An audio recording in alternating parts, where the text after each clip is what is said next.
those guys off and be like, man, just remember why you're here. It's to have a good time, drink some beer, and fuck off. So that's pretty dope. Yeah, man. And we got a really good mix-up. I think the next song is probably going to be a punk band. We're going to go punk, metal, punk, weird shit, other good stuff. So we're in for a little bit of a ride tonight, man. Cool. Yeah, let's do it. All right. Next song that we are going to play is Emergency Alert System. And EAS is also like their initials that they go by. Emergency Alert System. And the song is Everything Right Outside. So Let's check it out. Here we go with the Emergency Alert System. Everything Right Outside.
There you go with Emergency Alert System. I know you were having a hard time finding them on your phone. So, maybe, sometimes bands just have names that are, sometimes bands just have names that are hard to find, Yeah, it's a struggle. So I was looking them up, Emergency Alert System on YouTube, and there's like so much stuff, it's probably that crazy brant, brant, brant noise that pops up on your phone.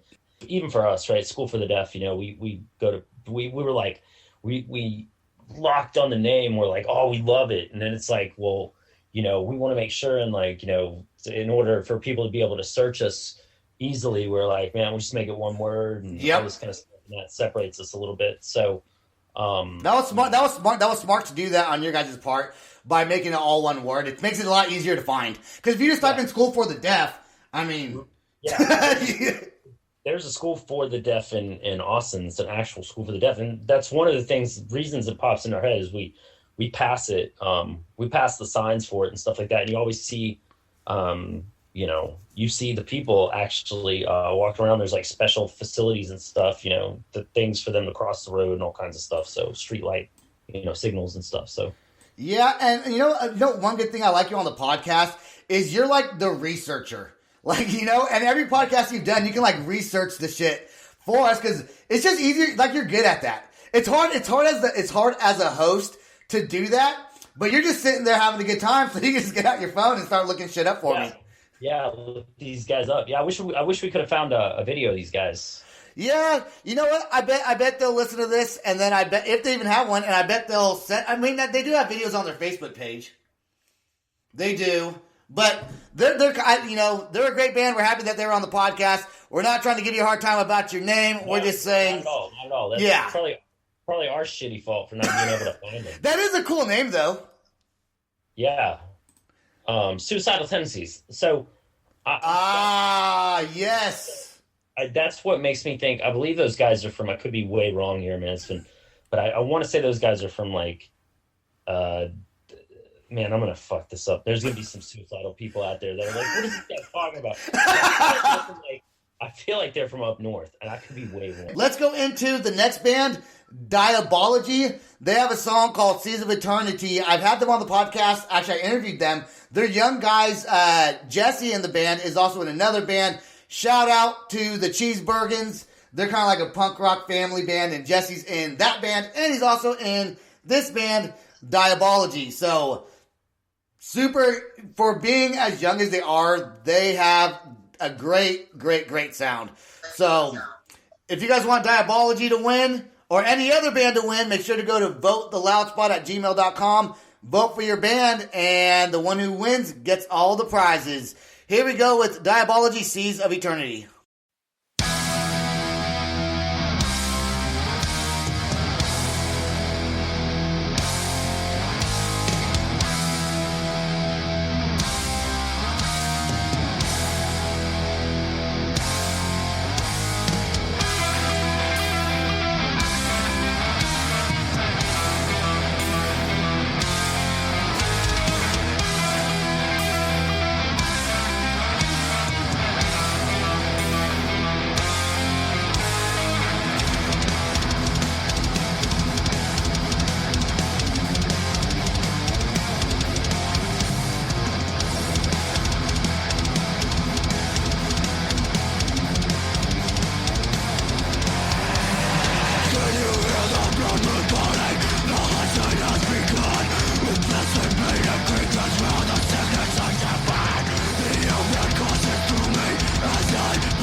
All right, that was Diabology. Before we talk about Diabology, though, again, I do want to say we found the right emergency alert system. EAS Monk is how you would find them, and it's a punk metal band from the Coachella Valley. We are here to rock your brains out and make you enjoy what you hate the most. So that's on their About page. The other one was another band that was not the band that we played. So apologies for that. Looks like they're from California then, right?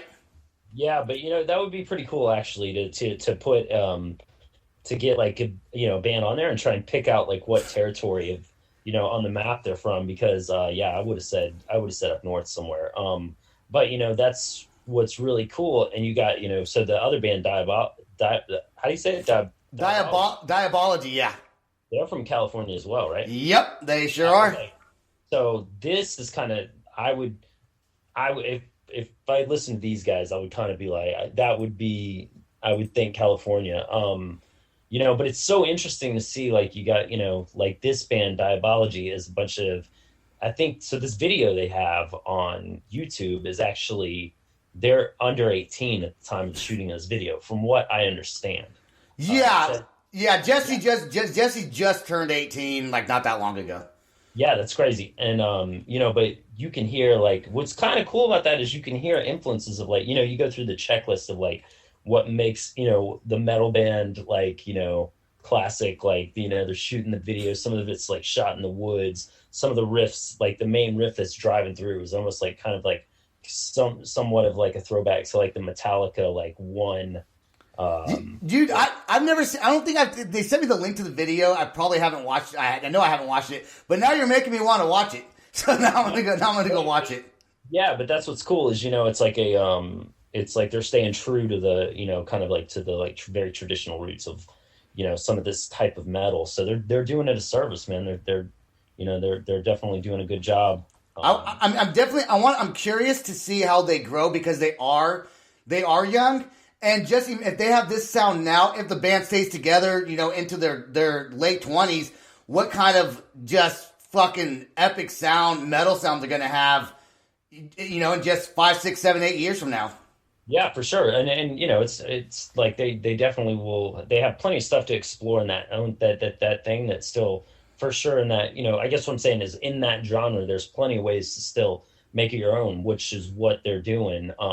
It just kind of shows that it's really cool that there's still a new breed of young metal artists that still are exploring that space of what is traditional to a lot of metal stuff. So that's really cool to still see that that's like very well thriving in the community. So hell yeah, man. So if you want Diabologies, like I said, vote the loudspot at gmail.com, and that's how you can get them to win. Okay, I do want to talk about this next band called Christmas. And you brought up an interesting fact about the name Christmas. Yeah, so if, in the early days of Motley Crue, when they were coming up with a name for the band, Christmas was what I want to say Nikki Sixx wanted to call the band at first, and that got nixed. But I had actually seen that a long time ago on like they had a home video called Uncensored, and it was on there where they talked about it, and then they talked about it again. And if nobody's seen this the thing that came out on Netflix about them, you got to go watch that. It was so good. Did you see that? No, I don't know. I mean, I don't watch that much TV. You have to see it. It was really good, and it just shows all the stuff that and everybody that's in a metal band, if whether or not you're a fan of Motley Crue or not. I think I was as a little kid. I was at school or whatever, but I'll tell you what, they definitely are a part of not only just like what the history of just metal and rock and all this stuff goes through, but it's also if you were in a band and you got a chance to party and do all the things that they got to do, man, they wrote the book on all that stuff. You think those days are gone with bands, or you think they still do that partying, or is it more like you better be responsible, you have a management team, blah, blah, blah, You think it's changed? Well, I mean, as of right now, I'm sure it's changed, but if money, if it started to get to the point where this genre got back on top again, which I think it could, everything seems cyclical. Right. The money that they were bringing in was obscene as opposed to what bands bring in now, so you figure, you've got everybody kissing your ass at that point, and everybody's just, I mean, there's so much, there's so much stuff that, I don't know if that makes sense, but you're getting. Yeah, it makes sense. So many, your genre is on top of the world, so like, will it get back there? I don't know. Maybe, probably. Everything seems cyclical. Right now, I think that's it, right? Like right now, it's like hip hop and rap's like heyday, right? Like right. At some point, I feel like that's gonna, it's probably gonna see the same thing that metal did. Metal in the 80s hit this point of just like totally extreme like excess, where things that were started to get just kind of silly, you know, like you would see things, right? Like you look back and like Yeah. the hair metal got kind of silly.